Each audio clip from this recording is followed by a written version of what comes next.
ए भगवान ये पूर्ण कर दो। क्या किया तुमने भगवान के लिए? भगवान ने तुम्हें मानव देह दिया, भगवान ने प्रकृति दी, भगवान ने सब कुछ व्यवस्था की। तुम केवल पापाचरण करो, भगवान तुम्हारी नौकरी करे। तुम भगवान के अंश हो, भगवान ने तुम्हें देह दिया, भगवान ने प्रकृति दिया, तुम भगवान के लिए क्या कर रहे हो? तुम हमारी समाज के लिए जो भगवान ने रचा है उसके लिए क्या कर रहे हो? अपनी वासनाओं की पूर्ति। तो दंड नहीं भोगोगे और क्या भोगोगे? तुम्हारे गाली देने से भगवान कोई छोटे हो जाएंगे? तुम्हारे थूकने से आकाश गंदा हो जाएगा? तुम कर सकते हो तो सिर्फ अपना बुरा कर सकते हो और कुछ नहीं कर सकते। लिख लो हमारी बात। अगर कुछ भी मंगल हो रहा है तो भगवान के बनाए विधान से मंगल हो रहा है। संत समागम, हरि कथा, नाम जप, भगवत आराधना, ये उनकी कृपा से हो रहा है। तुम कर सकते हो तो शब्द लिख लो, केवल अपना बुरा कर सकते हो, वही बुरा कर रहा है। भगवान को गाली दे रहा है, भगवान को नहीं मान रहा, नास्तिकता बढ़ रही, मनमानी भगवान ने मेरा कर्जा नहीं, कर्जा लेते समय भगवान से पूछा था? कर्जा लेते समय भगवान से विनय की थी? धर्म से चला है तू? भगवान की आज्ञा का पालन कर रहा है तू? अरे भगवान तो सबके पिता हैं, परम उदार हैं। गाली देने वाले को भी प्रकृति से नहीं रोकते कि इसको श्वास मत लेने देना, ये मुझे गाली देता है। नहीं, अच्छी ऑक्सीजन देते हैं, पानी देते हैं, भोजन देते हैं। उसके लिए पृथ्वी फट नहीं जाती है, उसको भी पृथ्वी अपनी गोद में रखती है जो भगवान को गाली दे। कैसे नीच बुद्धि वाले अपना काम बनाने के लिए आए हो और अपना काम बिगाड़ रहे हो। जिनसे काम बनना है उन्हीं में नास्तिकता कर रहे हो। कौन है आधार यहां इस जगत का? वही सर्वाधार परमात्मा। तुम अंधे हो, दिखाई नहीं दे रहा? ये सूर्य किसके बल से तेजवान है? ये वायु किसके बल से चलती है? किसके बल से पृथ्वी? आप देखो किसके आदेश से हो रहा है। एक जरा सा झटका आता है, प्रांत का प्रांत चकनाचूर हो जाते हैं। वो सामर्थ्यशाली भगवान है। तुम्हारे कुछ कहने से होगा? चींटी की तरह पिस जाओगे। उसकी शक्तियां अनंत हैं। होश में अगर जीवन को मंगलमय सार्थक बनाना है तो एकमात्र भगवान की शरण है। और अगर कुछ भी और करोगे तो अपने को बर्बाद करोगे, सिर्फ बर्बाद करोगे, सिर्फ विनाश करोगे अपना, और कुछ मंगल नहीं कर सकते। भगवान का आश्रय ले लो, वो बहुत करुणामय है। ये जो पुरुष चारों वर्ण या चारों आश्रम में है, यदि भजन नहीं करते तो इस बात का दंड मिलेगा कि मानव देह तुम्हें मिला है भगवत प्राप्ति के लिए। देखो, बोले भला पिता अपना बालक का अहित चाहता है? हां, चाहता है। एक पिता के पुत्र ने किसी नाबालिग का बलात्कार करके उसको मार डाला। उससे वो समाचार वाला पूछता है कि आप अपने ऐसे पुत्र के लिए क्या बोलेंगे? तो बोले यही बोलूंगा कि जल्दी से गिरफ्तार किया जाए और उसको फांसी की सजा दी जाए। मेरे बालक ने ऐसा अपवित्र कार्य किया, मैं कभी देखना नहीं चाहूंगा कि वो मेरे सामने आवे, उसको जल्दी से जल्दी पकड़ा जाए और ये जब एक साधारण पिता ऐसा बोल सकता है तो असाधारण पिता जो धर्म के विरुद्ध चलेगा, तिनकर काल रूप में भ्राता, वो भगवान साक्षात धर्म स्वरूप है। कोई धर्मात्मा पिता नहीं चाहेगा कि उसका पिता अपवित्र कार्य करे और उसे गले से लगाए।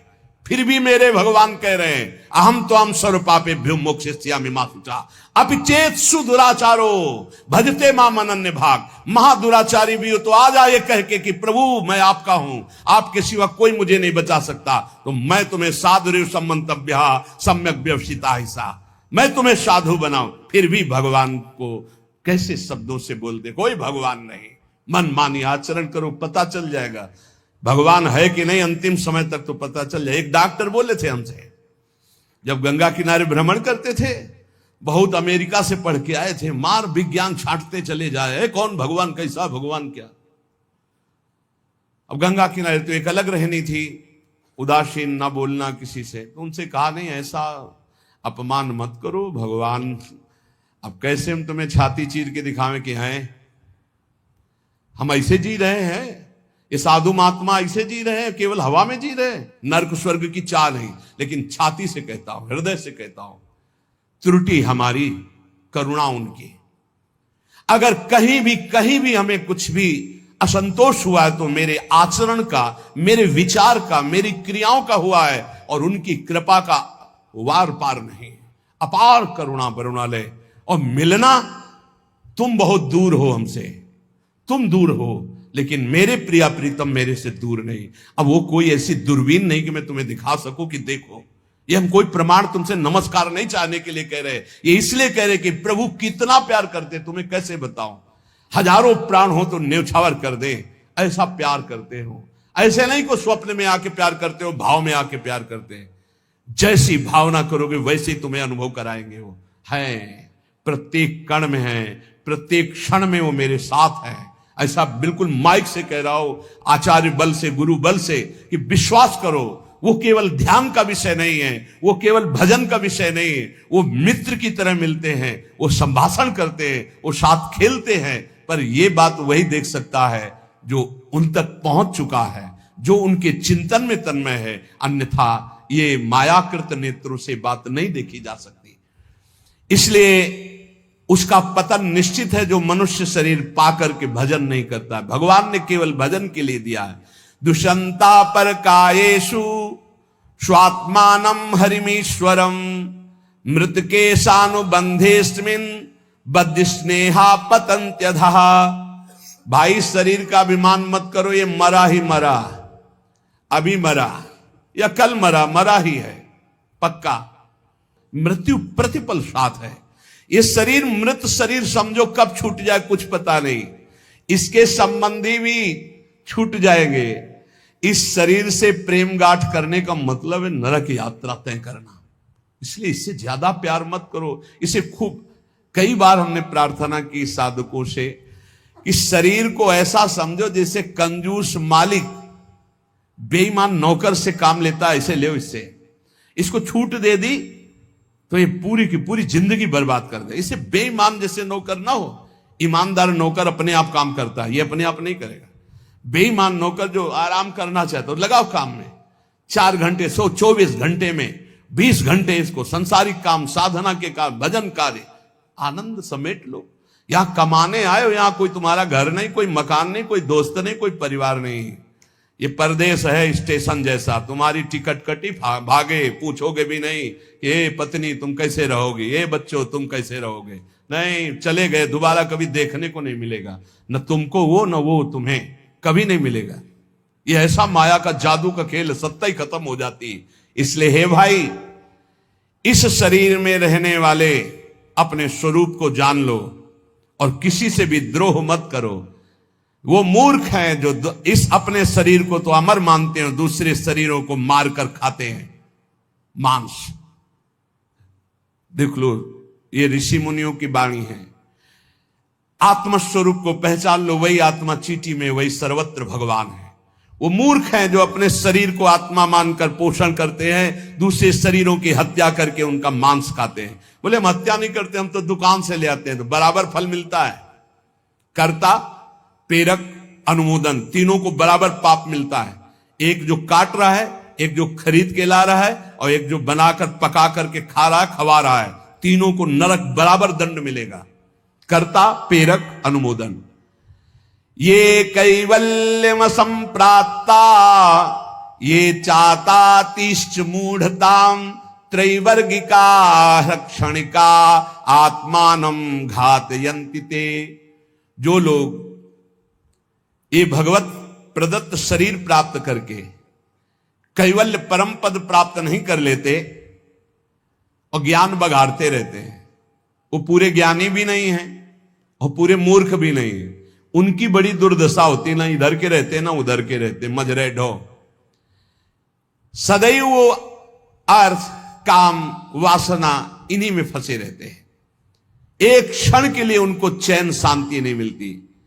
जो मनुष्य शरीर पाकर अपना उद्धार नहीं कर लेता, वो अपने पैरों में मानो अपने हाथ से कुल्हाड़ी मारकर काट रहा है। वो आत्मघाती है, वो दुर्गति को प्राप्त होता है। एत आत्महनो अशांता अज्ञाने ज्ञान मानिनः सीदंत्य कृत कृत्या वही कालध्वस्त मनोरथा।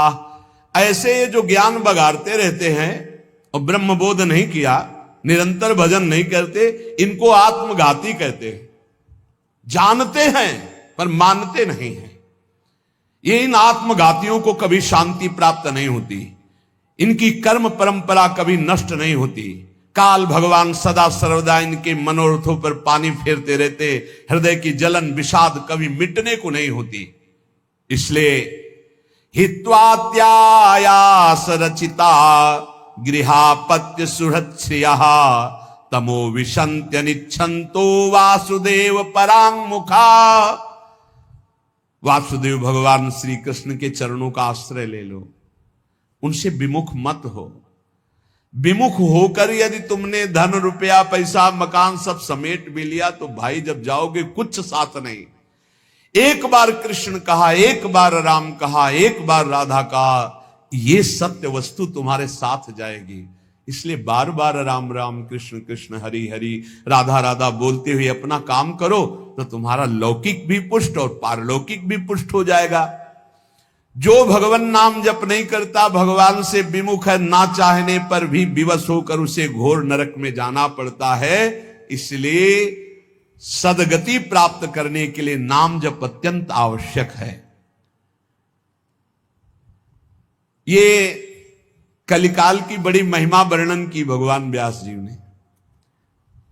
जो फल सतयुग में 10,000 वर्ष ब्रह्मचर्य रहकर दोनों हाथ उठाकर दाहिने पैर के अंगूठे के बल खड़े होकर भजन करने से मिलता था, ध्यान दीजिए कितना कलयुग का कृपा प्रसाद है।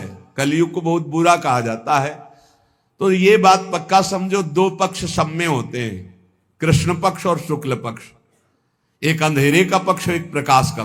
तो कलयुग में दो पक्ष हैं। एक अंधेरे का पक्ष अगर भगवान से विमुख हो तो नष्ट कर देगा।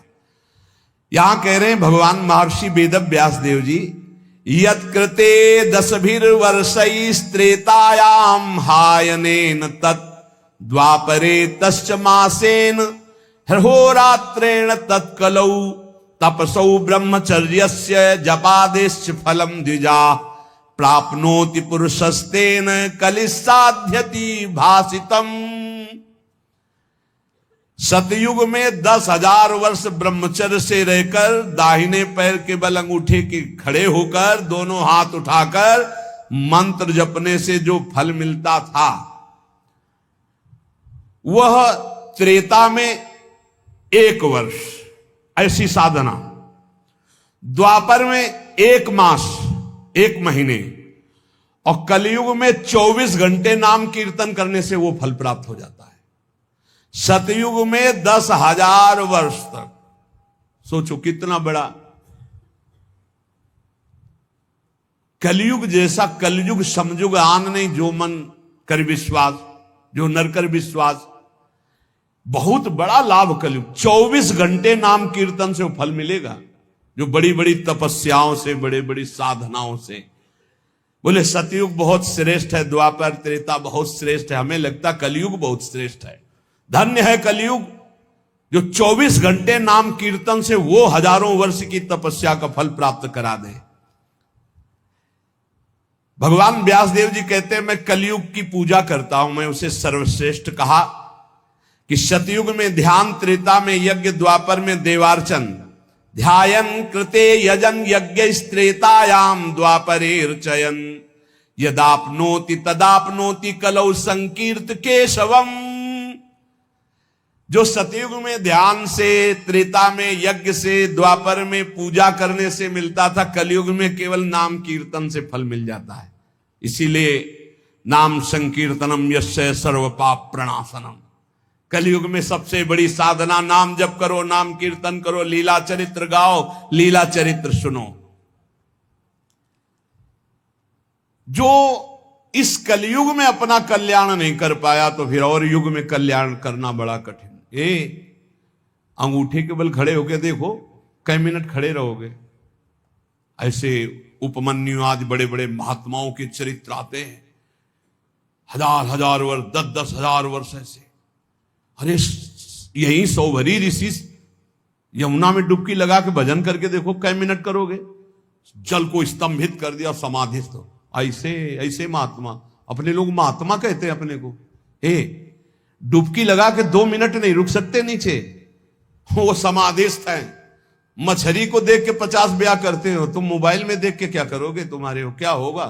इसीलिए बहुत होश में, कलयुग में बहुत महानता है भगवत प्राप्ति की, बहुत सुविधा है भगवत प्राप्ति की। होश में हो जाओ तो, पर ये होश रहने नहीं देता। ये किसके होश उड़ाता है, इसका प्रवेश कहां है, बता चुके कई बार। मदिरा पान करने वाला, मांस खाने वाला, पराई स्त्री से व्यभिचार करने वाला और स्वर्ण चोरी करने वाला, जुआ खेलने वाला, छल, झूठ, कपट, रजोगुण, ये सब इसके स्थान है। नाम जप करो, पवित्र भगवत प्रसाद पाओ। कहां कलयुग है? आनंद ही आनंद। बोलो यहां कितनी देर कलयुग लगा तुम्हारे ऊपर? आनंद ही आनंद है। कलयुग समझुग आन नहीं, जो नर कर विश्वास, गाय राम गुण गण विमल, भौबिन तरह प्रयास। कितना बड़े कलयुग केवल नाम आधारा, कोई बात और हो ना हो, राधा राधा राधा, पार हो गए। सुखस्यांतरम दुखम, दुखस्यांतरम सुखम, पर्यायेणोपसर्पन्ते नरम नेमि मरा इव। भाई, जैसे रात के बाद दिन आता है, दिन के बाद रात आती है, ऐसे तुम सुख में हो तो दुख आने वाला है, तैयार हो जाओ। और दुख में हो तो सुख आने वाला है। सुखम श्यांतरम दुखम, दुख श्यांतरम सुखम, भगवान व्यासदेव जी कह रहे। ये पक्का तुम्हारे पूरे जीवन क्रम लगा रहेगा, क्योंकि तुम्हारा प्रारब्ध रच चुका है। सुख के बाद दुख, दुख के बाद सुख, ऐसा चलेगा। ये चक्र की तरह चलता रहता है। इसलिए तुम सुख में फूलो नहीं और दुख में प्रभु को भूलो नहीं। नाम जप निरंतर करो तो सुख दुख से परे हो जाओगे। जातस्य नियतो मृत्यु पतनम च तथोन्नते, विप्रयोगावसानस्तु संयोगा संचयः क्षयः, विज्ञायना बुधा शोकम न हर्षमुपयान्ति ये, तेषामेवे तरे चेष्टाम शिक्षन्ता सन्ति तादृशा। हे भाई, मेरी बात सत्य मान लीजिए। जातस्य नियतो मृत्यु, तुम्हारा शरीर जन्म लिया है ना, मरेगा पक्का। कल एकांतिक में एक भाई से पूछा, प्रश्न कर रहे थे, भाई तुम्हें कभी आता है कि मरोगे? बोले नहीं। हमारा सत्संग सुनना रोज मिलेगा ये आपको। सत्संग में एक बार तो रोज आएगा कि तुम मरोगे, नहीं आएगा? रोज आता है। आपका तो अभ्यास बन गया होगा सुनने का कि मरने वाली बात तो रोज आती है। यही हमको संभालेगी, क्योंकि जाना है। जो संभलते नहीं हैं वो लड़खड़ा के गिर जाते हैं। रोज संभलना है, मरना है। जातस्य नियतो मृत्यु पतनम च तथोन्नति। अगर शरीर जन्मा है तो मरेगा आज, नहीं तो कल तैयार हो जाओ। जाना है, जाना है। कब जाना है पता नहीं है। फांसी वाले को तो समय बता दिया जाता है कि कल 12 बजे होगी, अपने को अपना ये भी समय नहीं पता है, पता नहीं कब जाना है। उसे पता हो जाए तो अच्छा रहता है। सब डर जाते कि इतना रह गए। बर्थडे कोई तो मनाता नहीं, शोक डे जरूर मनाता, लेकिन अब पता नहीं इसलिए बर्थडे मना रहे हैं। वैसे तो नहीं मनाना है, नहीं मनाना है। मनाना है गुरु प्रदत्त जन्मदिन। जिस दिन से दीक्षा हुई वही दिन हमारा सार्थक है। और यदि मनाना है तो नाम कीर्तन करके मनाना है। बर्थडे कैसे मनाया जाता है जानते हो? प्रिया प्रीतम को विराजमान करो, श्रृंगार करो, ब्याहुला करो और रात भर कीर्तन करो और खूब सबको पकवान पवाओ और जय जयकार लगाओ। हम कह रहे रोज बर्थडे मनाओ, बहुत बढ़िया है भैया। इस तरह का बर्थडे, इस तरह का बर्थडे। खोल रहे हैं शराब, गंदी गंदी सब खान पान और नाच रहे हैं, और ये कोई बर्थडे? समय नष्ट कर रहे हैं। कितना कीमती, राधा राधा राधा, कितना कीमती समय आप कैसे नष्ट करो? बहुत लोभ लगता है। इतना कीमती, एक श्वास खरीद नहीं सकते 50 वर्ष की कमाई में। 50 वर्ष की कमाई की जो श्वासें तुमने व्यर्थ की, सब श्वासों के द्वारा जो आपने धन एकत्रित किया, एक श्वास नहीं खरीद सकते। ऐसा कीमती श्वास राधा राधा। कह रहे नित्य ये ध्यान रखो कि शरीर जन्मा है तो मरेगा। कुछ अच्छा नहीं लगेगा ये बात ध्यान रखने पर, नहीं लगता अच्छा, कुछ अच्छा नहीं लगता। बस यही लगता है कि एकांत हो जाए, कितना भजन कर ले, बस यही सार्थक है। जीवन की सार्थकता नाम जप कर लो, मरना है यार, कोई साथ नहीं जाने वाला। और आपको अनुभव की बात बता रहे, सब अपने लिए तुमसे प्यार करते, तुम्हारे लिए कोई प्यार नहीं करते। किसी ने हमसे कहा कि आपको तो बहुत लोग प्यार करते हैं। हम कहा आपकी नजर में, हमारी नजर में नहीं। वो कहा क्यों, आपको ऐसा क्यों नहीं लगता? हम कहा हमें इसलिए नहीं लगता कि सब अपने लिए हमें प्यार करते हैं। हमारे लिए तो प्रिया जो प्यार करते हैं, सिर्फ प्रिया जो, वो हमारे लिए प्यार करती है। सब अपने लिए हमारे लिए नहीं, हमारे लिए तो प्यार करते तो पहले भी प्यार होता ना, नहीं हुआ। हमारे लिए तो प्रिया जो पहले भी प्यार करती थी अब भी प्यार करती है, और वो करती ही रहेंगी क्योंकि उनका स्वभाव है ऐसा। संसार का प्यार भगवत समर्पण करने के लिए हमें मिल रहा है। आपका प्यार लिया प्रियाजू के चरणों में समर्पित, हमारे लिए नहीं, वो हमारी प्रियाजू के लिए। हमारे लिए प्यार सिर्फ हमारी प्रियाजू का है। आप प्यार करते हैं प्रियाजू के लिए, आप प्यार करते हैं, उस प्यार को प्रियाजू के चरणों में हम चढ़ाते हैं। वो प्यार मेरे लिए नहीं, वो प्रियाजू के लिए, जिससे आपको प्रियाजू कृपा करके प्यार करें, आपका दुख नाश करके परम सुख प्रदान करें।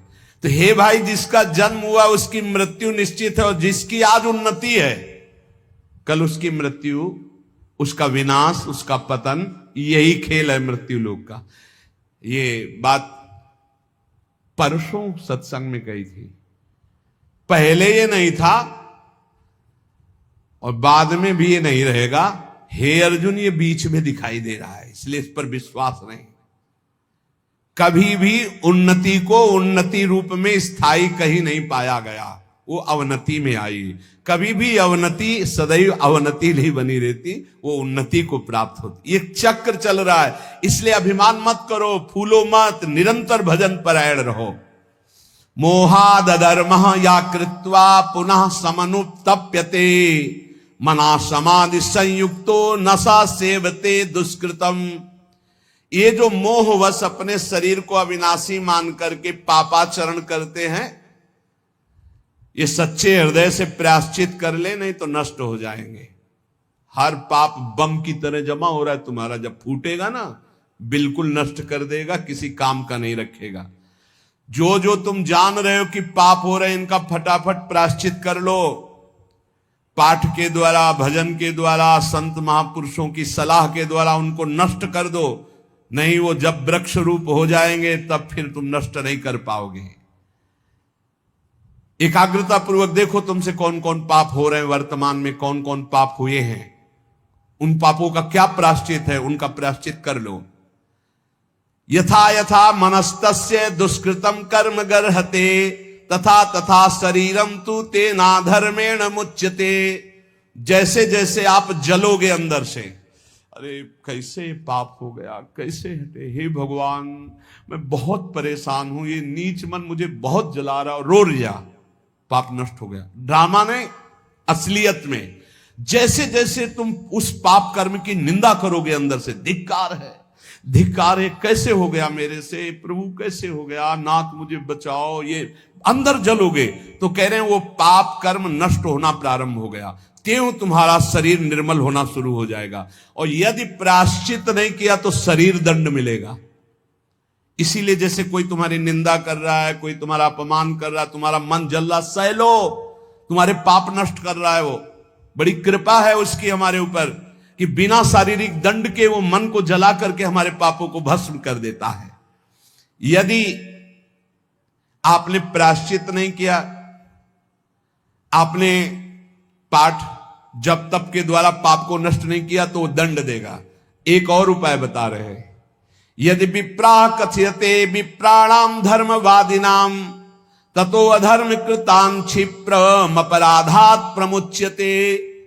यदि ब्रह्म ऋषि कोई महात्मा, एक तो सुनेंगे ही नहीं, और यदि वो आपकी बातें सुन लें कि आप उनसे कह दें कि मैंने ये पाप किया है, अब इसका क्या प्रायश्चित है, यदि वो कह दे जाओ ऐसा कर लो, तो उसी कृत्य से आपका सारा पाप नष्ट हो जाएगा। अगर वो ये कहते हैं अरे कुछ नहीं करना, सब ठीक हो जाएगा, जाओ, बिना कुछ किए सारे पाप नष्ट हो जाएंगे। इतनी महिमा गुरुदेव की, ब्रह्म ऋषियों की। यदि विप्राह कथयते विप्राणाम धर्मवादिनाम ततो अधर्म कृतात विप्र अपराधात प्रमुच्यते। वो अपराध रहित हो जाएगा। अगर वो कह दे जाओ जाओ, अच्छा कुछ नहीं, सब ठीक हो जाएगा, बिल्कुल उसका कोई प्रायश्चित नहीं करना पड़ेगा और कोई कर्म वो दंड नहीं देगा, पर दोबारा नहीं होना चाहिए। एक ध्यान रखिए, क्षमा उसी का होता है जो पुनः नहीं करता। अगर पुनः करता है तो फिर वो मिल जाता है। प्राण यात्रा निमित्तम च व्यंगरे भुक्तवज्जने काले प्रशस्त वर्णानाम भिक्षार्थी पर्यटेत गृहान। विरक्त उपासक को चाहिए कि अपने जीवन यापन के लिए